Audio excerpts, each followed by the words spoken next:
I'm going to show you guys how to do an overnight hair mask. So I'm not the type of person to put a hair mask in my hair, set a timer for half an hour, and then rinse it out. I just won't. And when you're putting your hair mask in the shower, leaving it for 35 minutes, you're not getting all the maximum benefits. So the best thing to do is to leave it for at least a half an hour. But if you can't, you can always do it overnight. So I have my own custom mixed hair mask. It's got color in it because of how my color used to be, but also kind of what it is now. I like having a little bit of color to zhuzh it up a little bit. So my hair is washed and conditioned from my shower, and I'm just gonna take about this much per side, and I'm gonna just work that through, really concentrating on the mid shaft and ends. I like to let my hair split over my shoulders, so I'm getting a pretty even distribution throughout both sides. Really concentrating on mid shaft to ends because that's what's really drying out. Then once you get that in mid shaft to ends, whatever's kind of left on your hands, you can walk up to the top. You never need it right on top of your head. That part of the scalp kind of moisturizes itself. This we're going to be concentrating on everything else. I'm doing this the most professional way possible, right? With a towel over my shoulders because of the color.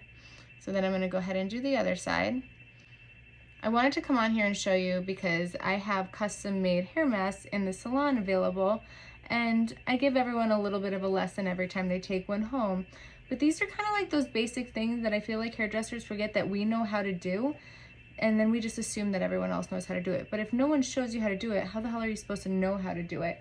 And sometimes all the YouTube tutorials in the world can be a little overwhelming, right? Whatever's left residual, I'm gonna go ahead and walk that up to the top.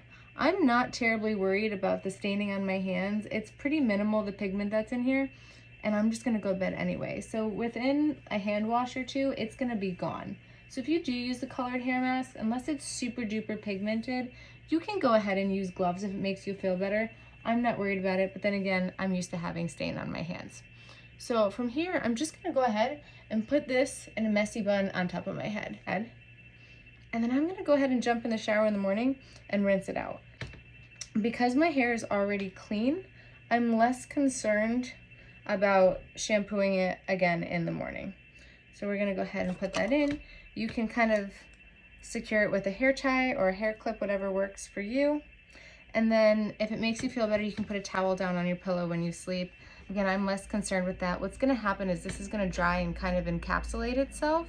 And then when you jump in the shower in the morning, the most interesting thing you're gonna find is there's actually not much to rinse out because the hair is really going to go ahead and absorb everything that's in there. I hope this helps so when you're doing your hair masks at home, you feel confident that you're doing them the right way. Have a good night.